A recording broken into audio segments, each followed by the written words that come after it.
La sección 9.5, en azul, se titula Fórmulas de Frenet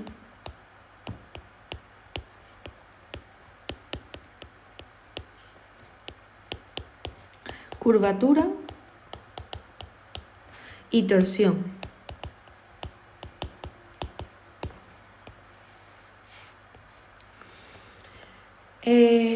Básicamente, cuando estudie una curva, lo interesante va a ser analizar cómo varía ese triedro de un punto a otro cerca de este, ¿de acuerdo? Cómo varía entre puntos cercanos, de forma que pueda estudiar qué ocurre en un comportamiento más global, ¿vale? Entonces de eso van las fórmulas de Frenet. Voy a ir diciéndolo todo. Para estudiar la curva, analizamos cómo varía el triedro de Frenet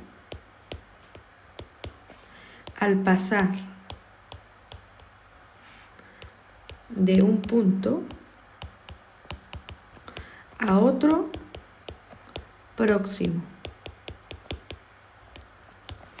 Entonces, consideramos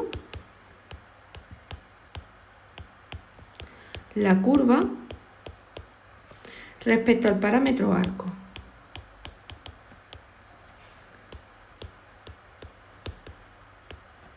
Respecto al parámetro arco. Como siempre la hemos dado, ¿vale? Gamma de S como x igual a x de S, y igual a y de S, z igual a z de S. Sabemos que en cada punto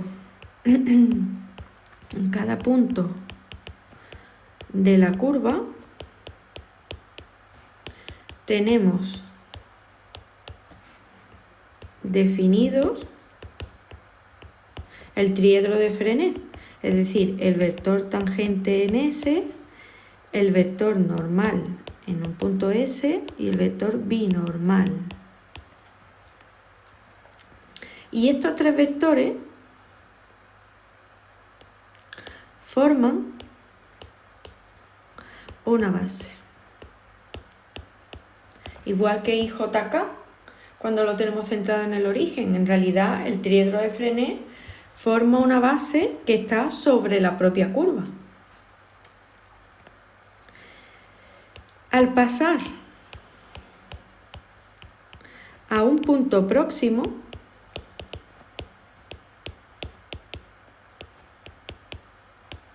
el triedro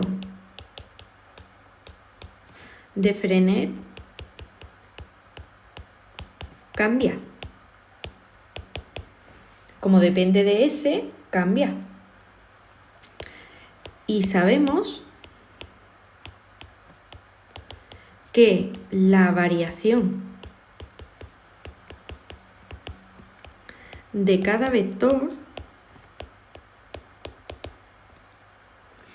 respecto de S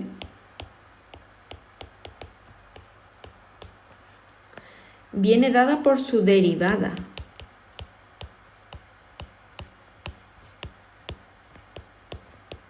Las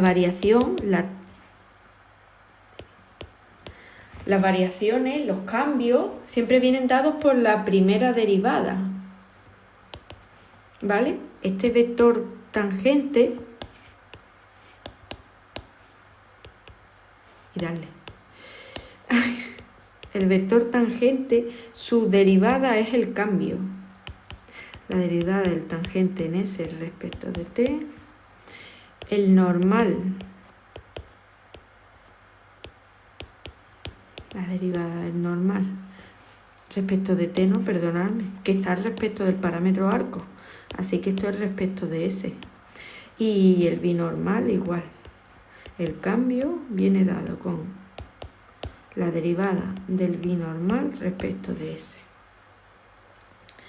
Entonces, teniendo claro que el cambio viene dada por la derivada, como los vectores del triedro forman una base,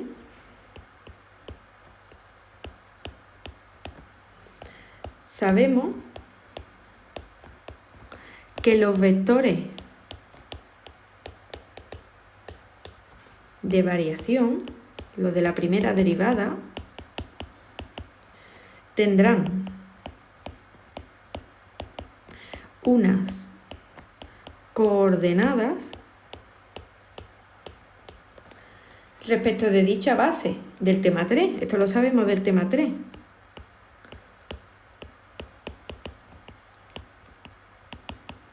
Respecto de dicha base. Y podemos escribirlo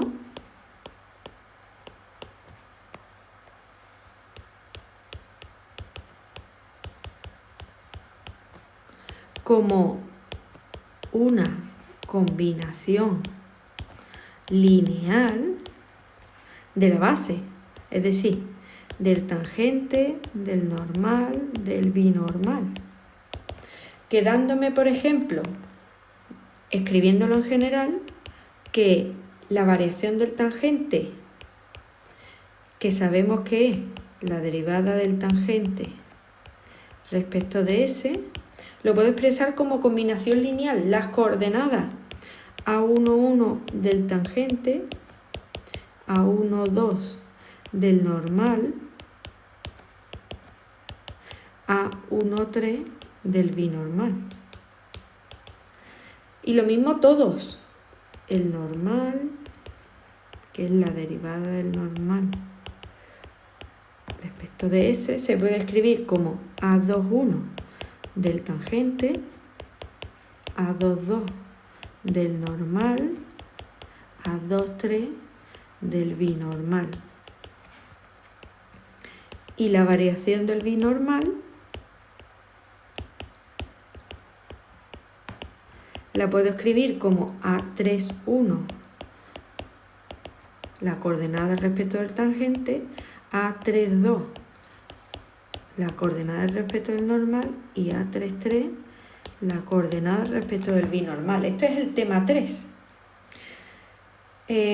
Cualquier vector, cualquier otra base se puede expresar como unas coordenadas respecto de una base dada, respecto del triedro de Frene en este caso. Entonces yo lo puedo expresar como una combinación lineal como la que os acabo de presentar. Y ahora básicamente no me voy a meter en los cambios que voy a hacer en esto, pero os voy a decir simplemente que operando, en los apuntes lo tenéis detallado, ¿vale? En los apuntes del tema, operando en los coeficientes y sabiendo que las coordenadas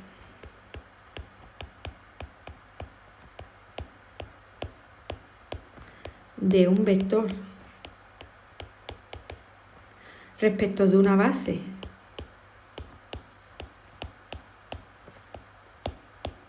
son únicas, recordad el tema 3, pues de esa manera yo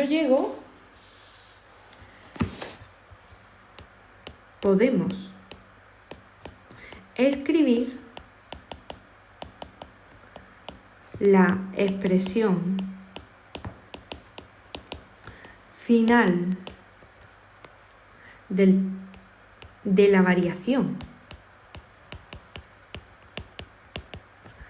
del triedro de Frene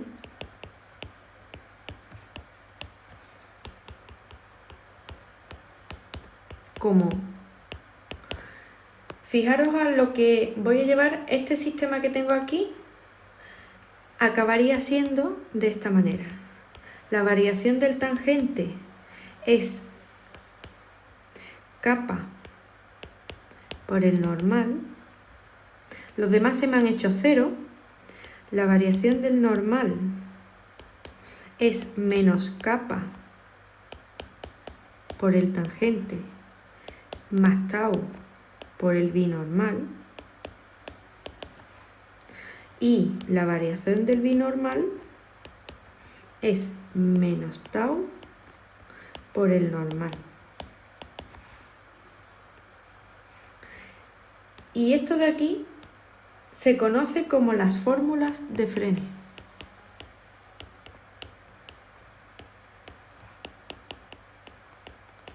Las fórmulas de Frenet me miden la variación del triedro de Frenet de un punto a otro. Ahora, ¿qué es ese kappa y ese tau que os he escrito en estas fórmulas de Frenet? Pues son la curvatura y la torsión. En cada punto existirá un valor de kappa y un valor de tau que se denomina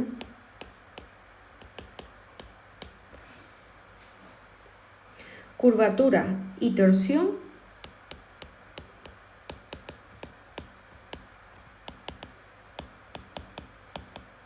de la curva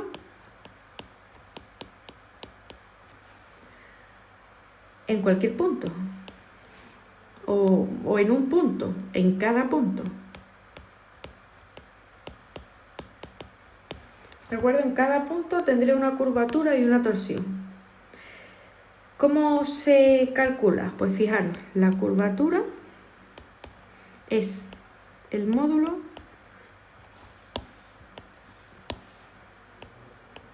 de la variación del tangente. Esta es la curvatura. Y la torsión es la variación del binormal, su módulo. Esas son la curvatura y la torsión. Cosas importantes. ¿Por qué medimos, por qué esas fórmulas de Frenet están relacionadas con la curvatura y la torsión si estaba midiendo ese cambio? Esa variación del triedro de un punto a otro punto cercano. Pues fijaros, la curvatura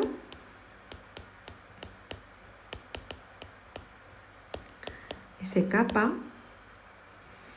es el cambio de dirección del vector tangente a una curva al pasar de un punto PDS a otro próximo PDS más incremento de S.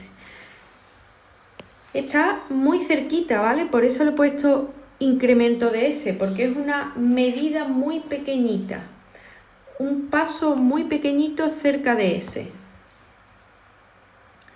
Y teniendo claro lo que mide la curvatura, el cambio de dirección del vector tangente, la torsión, tau, es el cambio de dirección del vector binormal al pasar de nuevo de un punto PDS a otro próximo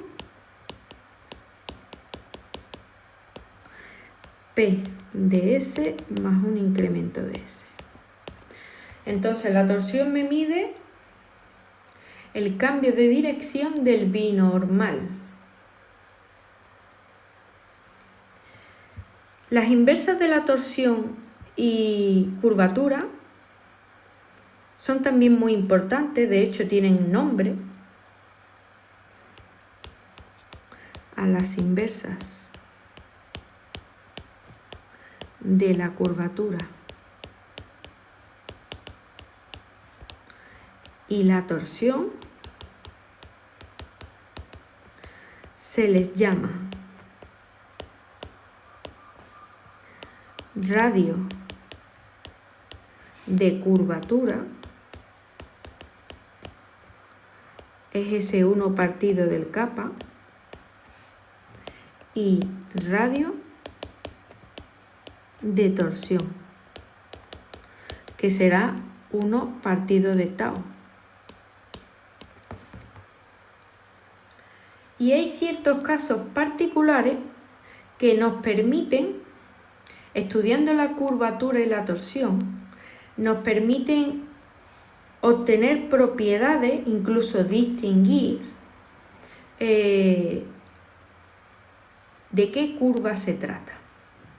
Es decir, esto va a ser muy importante, ya os digo, para clasificar, para tener una idea de cómo es esa curva. Y es que hay ciertos casos particulares. Le digo casos particulares porque con la curvatura y la torsión no siempre vamos a poder decir, en fin, muchas interpretaciones de la curva, sino de la variación de ese cambio. Pero hay casos muy claros que son los que os voy a escribir ahora. Por ejemplo, si yo estoy obteniendo en general, muy importante, si en un punto cualquiera, en general, si obtengo que la torsión es 0 y que kappa es distinto de 0, afirmo que estoy ante una curva plana. Es decir, ya no estaría en el espacio, no estaría trabajando en una curva ladeada, estaría en una curva plana, aunque estuviese en 3 dimensiones. Por ejemplo, yo tengo aquí mi eje X y Z, y una curva plana, aunque esté en 3 dimensiones, puede estar encerrada en un plano. Vamos a tomar, por ejemplo, el plano que hay aquí, el plano perpendicular al Y. Yo puedo tener una curva encerrada en este plano. Es una curva que está en el espacio, pero no es una curva ladeada, es una curva plana, está en un plano. Entonces, si en general yo estoy calculando la curvatura y la torsión en cualquier punto y obtengo que la curvatura siempre es distinto de 0 para cualquier S y que la torsión siempre es 0 para cualquier S, afirmo que estoy ante una curva plana. También tengo la situación en la que si la curvatura es 0, puedo afirmar que estoy ante una recta.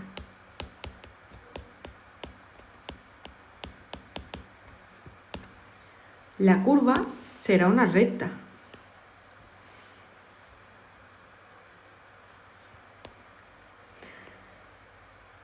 Otra situación.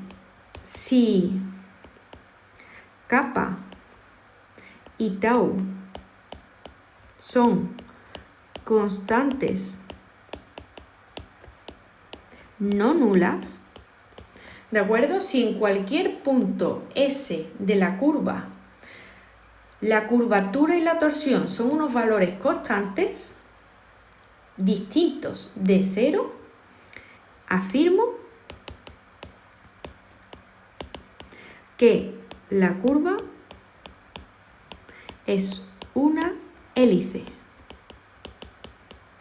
Como las que hemos visto a lo largo del tema, una hélice. Y digo más, el último caso, si kappa es constante y tau es 0, estoy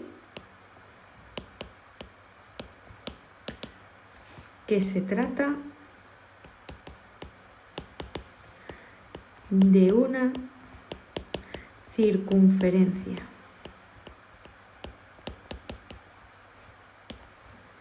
Si kappa es una constante cualquiera y tau es 0, estoy ante una circunferencia, ¿vale? Es una curva plana, una circunferencia está en un plano, es una curva plana, pero es que además es una circunferencia.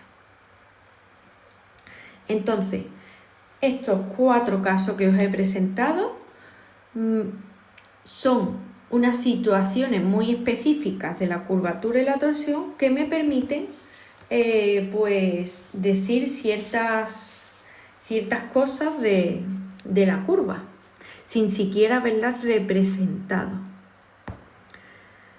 Entonces, vamos a hacer un ejemplo y vamos a calcular la curvatura y la torsión en un punto cualquiera. Voy a seguir el ejemplo anterior, el de la hélice circular, y voy a decirlo, siguiendo el ejemplo anterior. Siguiendo el ejemplo anterior, calcula la curvatura y la torsión en un punto cualquiera. En un punto cualquiera. La curvatura es el módulo del tangente, el módulo de la derivada del tangente, y la torsión era el módulo de, aquí está, de la derivada del binormal. Yo calculé antes las derivadas, calculé la derivada primera y la derivada segunda. Recordamos que teníamos pues la derivada primera de S, que era menos 4 partido de raíz de 17 seno de 2S partido de la raíz de 17, 4 partido de la raíz de 17 coseno de 2S partido de la raíz de 17, y Z, que era 1 partido de la raíz de 17. Recordad que estos, la primera derivada, me formaría el vector tangente, pero la curvatura es el módulo de la derivada del tangente, así que necesito la segunda derivada. Gamma segunda de S, pues la segunda derivada será, y la recuerdo que la calculamos ya, menos 8 partido de la raíz de 17 por el coseno de 2S partido de la raíz de 17. Tampoco es muy difícil volver a aplicar la regla de la cadena. Perdón, aquí no había raíz, porque tenía raíz de 17 por raíz de 17. Sí.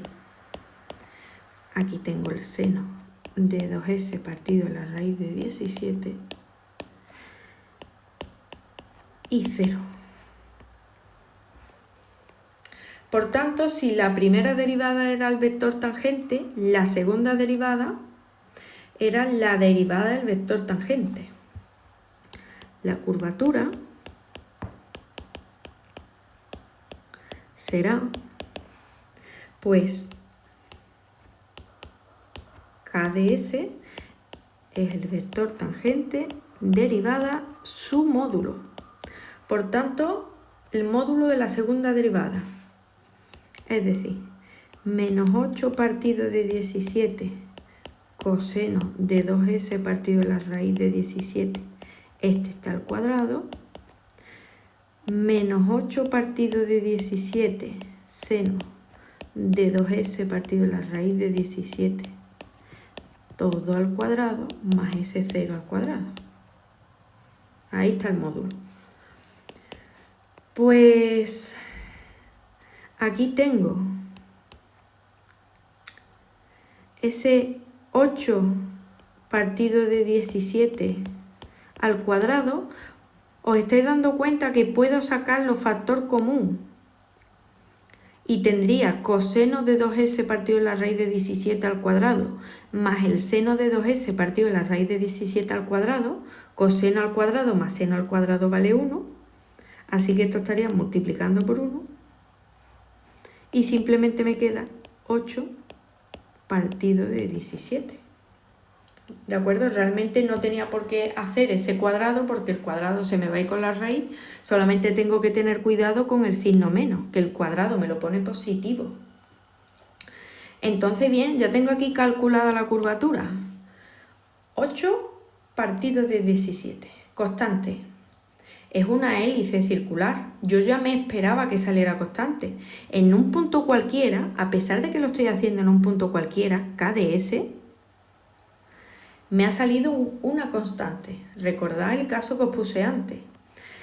El tercero, si k y tau son constantes no nulas, afirmo que la curva es una hélice. Yo ya sé que es una hélice. Entonces, saberlo, porque me lo decía el ejercicio, porque lo analizamos en realidad, me da la pista de que la curvatura de la torsión debe salirme constante. Si aquí me saliese una S, ya dependería del punto. No sería constante en general, así que habría algún error. ¿Vale? Esos son detalles que os pueden servir para comprobar que todo va correctamente. Ahora, sigo entonces para la torsión. La torsión TdS se calcula como la primera derivada, el módulo de la primera derivada del binormal. ¿Qué pasa? Que yo antes calculé el vector binormal en el punto s igual a 0, pero no calculé el binormal en general. En general no lo calculé. Así que voy a tener que calcular primero el binormal en general y después hacerle el módulo. ¿Qué necesito para calcular el binormal en general? Recordáis que el binormal era el producto vectorial del tangente por el normal. Así que necesito el tangente en general en un punto S cualquiera, el normal en un S cualquiera y después hacerle ese producto vectorial. Así que vamos a ello. Necesitamos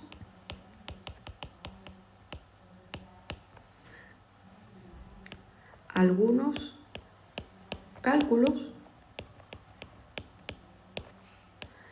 antes. Pues, por ejemplo, he dicho que voy a necesitar el vector tangente. En general, en la primera derivada de gamma. Ya lo tengo calculado, de hecho lo acabo de escribir arriba. Esto será menos 4 partido de la raíz de 17 seno de 2s partido de la raíz de 17, 4 partido de la raíz de 17 por el coseno de 2s partido de la raíz de 17 y 1 partido de la raíz de 17. Bien, el tangente sin problema, que es gamma punto de s, la primera derivada. Ahora, el normal. El normal os recuerdo que era la segunda derivada partido de su módulo. Entonces, el módulo ya lo calculé con la curvatura. Daos cuenta, no hagáis cálculos innecesarios. El módulo de la segunda derivada de gamma. Esto es lo que hice con la curvatura. Esto es gamma segunda de ese módulo, porque es la derivada del tangente. Así que ese módulo es 8 partido de 17. Y ahora voy a escribir el gamma de ese. La segunda derivada será menos 8 partido de 17 por el coseno de 2s partido de la raíz de 17. Voy a seguir escribiendo los componentes por aquí abajo. Menos 8 partido de 17 seno de 2s partido de la raíz de 17. Y la tercera componente que valía 0. Si hago el producto por ese módulo, 8 partido de 17, me va a quedar más sencillo, menos el coseno de 2s partido de la raíz de 17, menos el seno de 2s partido de la raíz de 17 y 0. Así que aquí está el vector tangente y el vector normal en general en un punto S cualquiera. Necesitamos el binormal, así que el binormal en un punto cualquiera será el tangente en un punto cualquiera por el normal en un punto cualquiera, producto vectorial. Esto será básicamente. Voy a escribir primero el tangente, menos 4 partido de raíz de 17, seno de 2s partido de la raíz de 17, el producto vectorial, 4 partido de raíz de 17, coseno de 2s partido de la raíz de 17, 1 partido de la raíz de 17, lo que me acaba de quedar el normal, menos coseno de 2s partido de la raíz de 17, menos el seno de 2s partido de la raíz de 17, 0. Y esto es el producto vectorial y jk, el determinante. El determinante. Ya sabéis, lo podéis hacer, por ejemplo, por menores, por sarru, como queráis. Yo voy a deciros directamente lo que queda después de simplificar que a mí lo que me interesa es calcular los vectores. Así que, después de simplificar y demás, me queda 1 partido de la raíz de 17, seno de 2s partido de la raíz de 17, 1 partido de la raíz de 17, coseno de 2s partido de la raíz de 17 y 4 partido de la raíz de 17. Este es el vector binormal en general. Necesito calcularle su derivada, porque recordáis que la torsión es la derivada del binormal, el módulo de la derivada del binormal. Así que la derivada del BDS será pues el 1 partido de la raíz de 17 por la derivada del seno, coseno de 2s partido de la raíz de 17, y ahora la derivada de lo de dentro, 2 partido la raíz de 17. Recordad la regla de la cadena. Siguiente componente, 1 partido de la raíz de 17. Tengo la derivada del coseno, así que tengo un menos seno de 2s partido de la raíz de 17. Y lo de dentro, 2 partido la raíz de 17. Y la tercera componente, pues 0. Simplificando, ¿cómo me queda este vector derivada del binormal? Pues me queda 2 partidos de raíz de 17 por raíz de 17, 17, coseno de 2s partido de la raíz de 17, 2 partido de 17 negativo con el seno de 2s partido de raíz de 17 y 0. Aquí tengo la derivada del vector binormal. Y por tanto ya lo tengo todo para la torsión. Simplemente tengo que hacerle el módulo. Será finalmente la torsión en S. La torsión en S, el módulo de la derivada del binormal. Es decir, 2 partido de 17 al cuadrado por el coseno al cuadrado de 2s raíz de 17 menos 2 partido de 17 al cuadrado por el seno de cuadrado de 2s partido de 17 raíz más el 0 al cuadrado. Todo esto módulo. De nuevo, ese 2 partido de 17 al cuadrado lo puedo sacar factor común teniendo coseno al cuadrado de 2s partido de la raíz de 17 más el seno al cuadrado de 2s partido de la raíz de 17, que es 1, quedándome 2 partido de 17 al cuadrado raíz 2 partido de 17. Y esta es la torsión constante como yo ya me esperaba. Porque era una hélice circular. Así que bueno, ya sabemos calcular curvatura-torsión de una curva.